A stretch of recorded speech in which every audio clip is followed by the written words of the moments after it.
What's up, guys? Today we're going to talk about Unit 3, which is National Income and Price Determination. We're going to cover topic 3.8, which is fiscal policy. In this video, we're going to talk about discretionary fiscal policy, expansionary and contractionary fiscal policy, autonomous consumption, and time lags. All right, so let's go ahead and get to it. All right, so we've already talked about the business cycle and what the business cycle looks like, right? It goes up and down, up and down. Now, I want you guys to imagine your economy similar to that of a car, right? So, you get the fastest car there's out there, and, you can drive that thing. You can put the pedal to the metal every single time you get into that car, right? And, you could drive 120 miles every time. You live a mile away, right, from somewhere, and you need to get there. You're going to get there real quick, right? And so you can drive like that, but your car is not going to be able to sustain that for long periods of time, right? Like it can do it at times, right, but not all the time, right? So think of that as, extremely low unemployment, right? So when we're driving real fast, we got extreme low unemployment. Now, you can take the opposite view of that, right? Now you can start looking at, okay, well, what if we drive our car, right, and we just only drive at 20 miles per hour, right? Well, your car can go way faster than 20 miles an hour, I would hope, right? So, but you're driving too slow, right? It's capable of going much faster, right? And I want you to kind of compare that in this analogy. I want you to compare that to high unemployment, right? Now, going 70, right, is sustainable, right? You can, and that it would be full employment, going 70 miles per hour. It's sustainable like on the freeway, right? So I don't want you guys to be driving 70 in local streets, right? Just obey the speed limit. Anyway, so 70 is sustainable. Your car can drive for 70 for a long period of time, right? And so some cars, right, like our first example, had the capacity or capability to drive really fast, right? And so those would be like industrialized nations, right? And then you have slower kind of, economical models of cars that maybe they just don't drive as fast, right? And those are kind of third world developing countries, right? And so if the technology of the car, right, or the gas mileage, the productivity, right? So if you got the engine, which is the technology, and you've got the gas mileage, which is the productivity, if they increase, then the car can drive even at higher speeds, right? And so increasing technology or productivity is increasing your long-run aggregate supply curve, right? So the government, what they do is they often will speed up or slow down the car depending on where we are in the business cycle, right? And so we can use fiscal policy, which is the government, or we can use monetary policy, which is the Federal Reserve, right? And so let's look at the role of consumption of consumers in the economy. So consumption is the most important part of the economy, right? It's the biggest. 70% of our GDP comes from consumer spending or consumption. So consumers will spend a certain amount no matter what, regardless of their income. This is called autonomous consumption, right? And so this is going to be to like pay your bills, pay your cell phone bill, pay food, right? Pay your rent or your mortgage, whatever. That's all your autonomous spending, right? To make sure that you can live and get by, right?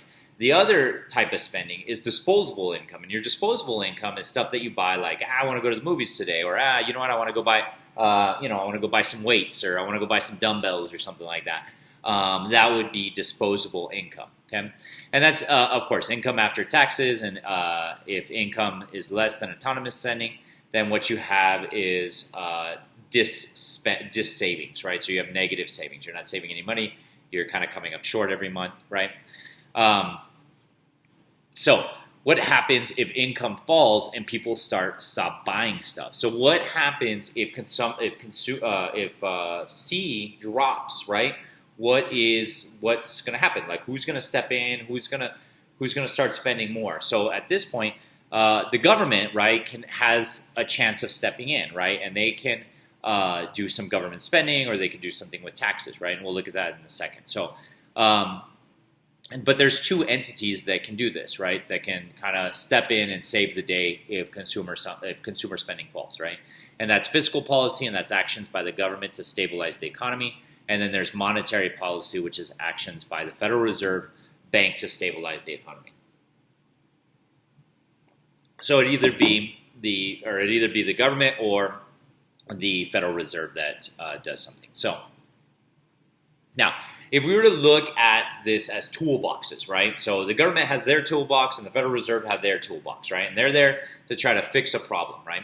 Well, in the Federal Reserve, I'm sorry, in the government or in the fiscal policy toolbox, there are 2 or 4 tools, right? These tools are spending, right? Increase spending or decrease spending, so that's 2. And then increase taxes or decrease taxing, that's the other 2, right? So that's 4 tools that you can use to manipulate GDP or change GDP. So now there's 2 types of policies or fiscal policies, right? There's discretionary policy and non-discretionary policy. So discretionary policy is when Congress creates a new bill that's designed to change aggregate demand through government spending or taxation. And so we can think of the CARES Act, things that passed during the COVID, those would all be considered discretionary fiscal policy. So now, fortunately for us, during that time, they were able to pass it very quickly. However, it does take a long time for Congress to act. There's, the time lag for them to make a bill. It's got to go through the House, and then it's got to go through the Senate, and then the president has to sign it. And so that does take quite a bit of time. So if we're in an emergency, discretionary fiscal policy does tend to take a little bit more time. Now, there's non-discretionary fiscal policy, and these are what are called automatic stabilizers. And automatic stabilizers that are in the economy already, and they're already working for us, right? So let's say if we see a lot of people lose their jobs. Well, a lot of people lose their jobs. We have an automatic stabilizer that's already there to help them out. We have unemployment, right? A lot of people, lose their jobs or they get a decrease in income. Well, we have welfare as well that can help keep them on their feet. Also, income tax, right? So if you start making less and less money, right, you're paying less and less a percentage of that towards taxes, right? So you have more money coming into your house, right? So those again being automatic stabilizers. Okay. Now there is contractionary fiscal policy and expansionary fiscal policy, and this is pretty easy stuff, right? Because contractionary fiscal policy is a break, stopping, right? And so we're going to contract when we're in a trough. I'm sorry, when we're at a peak, right? Because we're running hot, we're up high, right? When you're going down a hill, you don't push the gas when you're going down a hill, right? You're going to push the brake, right, to slow down, so you're not going too fast, right? So you get to the top of the hill, you start kind of braking or letting your foot off the gas when you're driving, right? And so contractionary fiscal policy, the brake is going to be a decrease in government spending, an increase in taxes, or, of course, a combination of either of those 2. Now, expansionary fiscal policy, you're going to expand, right, from the trough into the peak, right? So you're going to speed up, right? You're going to try to get up that hill. So you're going to have to push the gas to get up the hill, right?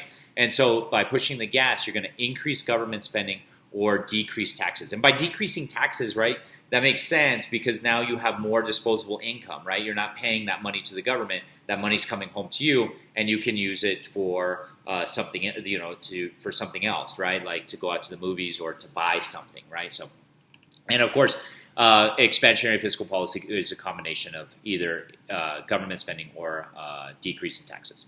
I'm sorry, increasing government spending and a decrease in taxes. Okay.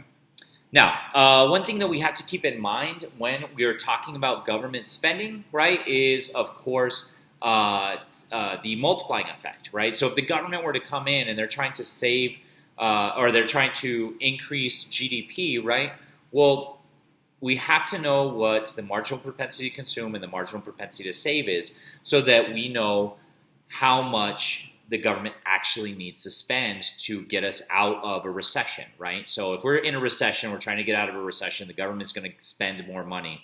It can't spend what we're short of GDP to get us out of that recession. It's got to spend a little bit less because of that multiplying effect, okay? And of course, remember that the multiplying effect is 1 over MPS, right? Now, timing and fiscal policy. So one problem with fiscal policy is that it takes time to get into action. So you have things that are called lags, right? Normally that's used in forecasting, right? Lags, but there is recognition lag, seeing that, hey, we're in a problem, like, oh my gosh, things are bad, right? And then administrative lag, so Congress taking time to act, so it going from the House to the Senate to the President. And then operational lags, right? So like it actually going into effect. And we can use the COVID example for, things started to get real bad in like February, March for a lot of us, right? And then Congress was like, oh man, we got to fix this problem before it becomes worse. They, thankfully were able to speed up the bill and get it through the House and the Senate and the President real fast. And then the operational lags is like, okay, cool. How are we going to get the IRS to distribute those stimulus checks to everybody with enough time? Because it did take quite a bit of time for some people to get their stimulus check, right? So, all right. And that's going to be for us today. Thank you guys. That was topic 3.8, fiscal policy. Peace.